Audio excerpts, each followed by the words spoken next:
Every time I speak, I want the truth to come out. And even if I get in trouble, you know what I'm saying? Ain't that what we're supposed to do? I'm not saying I'm gonna rule the world or I'm gonna change the world, but I guarantee that I will spark the brain that will change the world. He was the one artist that really represented what it was to be a young black male in America.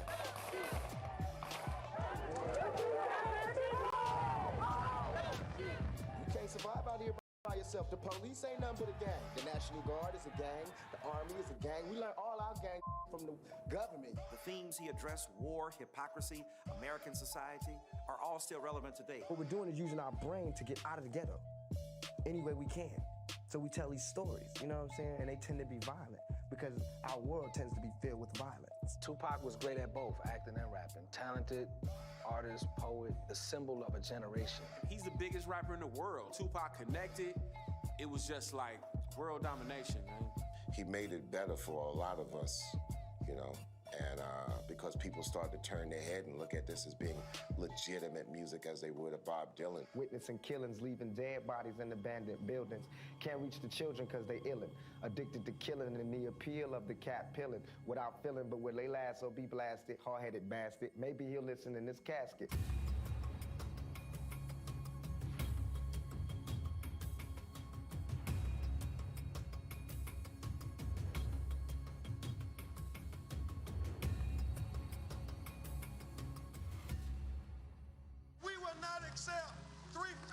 Justice. We will demand equal justice for Michael Brown Jr. My name is Benjamin Crump, and I'm a civil rights attorney. I've dedicated my life to bringing justice to those who need it the most. My mother went to high school with Tupac's mother, Afeni, in Lumberton, North Carolina. When Afeni saw that I was fighting for truth and justice for the family of Trayvon Martin, she reached out to me and told me how important that was and encouraged me to continue to do the same for all young black men.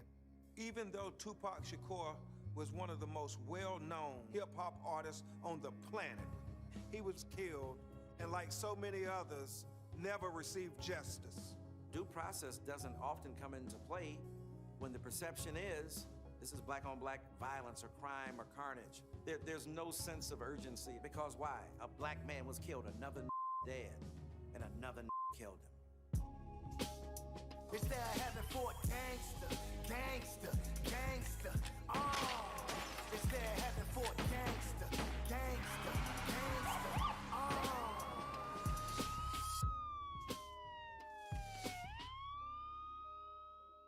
Fathers of his country never cared for me. They kept my ancestors shackled up in slavery. And Uncle Sam never did a damn thing for me. Except lie about the facts in my history. Tupac Shakur was a phenomenon. The world had never seen nobody like Pac before.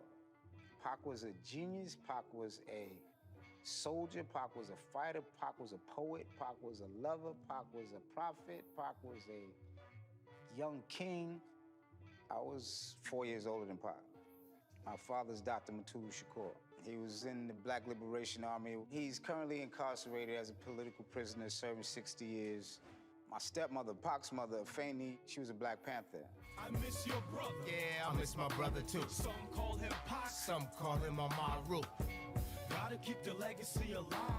One time for Pac screaming West Side. West Side. Mopreme and his brother Tupac grew up together in New York City. Me, my brother, my sister, we were around the last of the Mohicans. Those revolutionaries from the 60s and 70s. We actually got to see their passion and dedication and to know what happened to them, you know, it's heartbreaking. My mother was in the Black Panther Party. She was like at a high position, which was like unheard of because of course there was sexism even in the Panthers. So, and my stepfather at the time, Mutulu Shakur, he was also like a well-known like revolutionary, true. All of my roots to the struggle are real deep. Documents uncovered by the Freedom of Information Act revealed that both Mutulu and Afeni had been targets of the federal government's COINTELPRO operations. COINTELPRO, established by J. Edgar Hoover to dismantle and destroy Black nationalist movements and their leaders. In 1981, Mopreem's father, Mutulu, was implicated in a robbery of a Brinks truck in New York City, which landed him on the FBI's 10 most wanted list and put his family under intense scrutiny of the federal government. There would be well-dressed white gentlemen with hats and ties going through our trash can. And then it would happen in, wherever we were at. It's very frustrating when you're trying to watch Bruce Lee Enter the Dragon, and you gotta leave out the middle of the movie. How was your upbringing in the revolution influenced what you and Pac did to hip-hop? The music is important to make people not forget. We can start delivering them messages through the music. Be good people, take care of the community. Ultimately, those are the messages that we wanted to get across. If you notice in Pac's career, the Brenda's got a baby, to keep your head up. I hear Brenda's got a baby, but Brenda's barely got a brain. A damn shame, the girl can hardly spell her name. If you go back and listen to what he's saying in them lyrics, it's talking about what's going on right now. Do you have a belief of who's responsible for killing Tupac? Look at the situation and decide yourself. Pac's voice and his pedigree move people like a black leader. The things that he will be able to do or make people do will be dangerous. Be dangerous to people who don't want us to survive. His life was meant to be a cautionary tale for our community. Your father, Mutulu, is now in prison. Your brother was deprived of his due process. I promise you I'm gonna do everything in my power to get to the truth.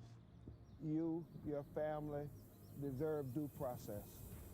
It's gonna take a lot of cooperation from people and a lot of push. You might not never get it, brother. In the last 20 years since Tupac's death, a lot of myths and conspiracy theories have sprang up. I need to go back over the basic evidence of the case so I can start separating facts from fiction. And to help me get to the truth, I've assembled the finest team of experts. Noted broadcast journalist Stephanie Frederick, who actually covered the shooting in Las Vegas, P. Frank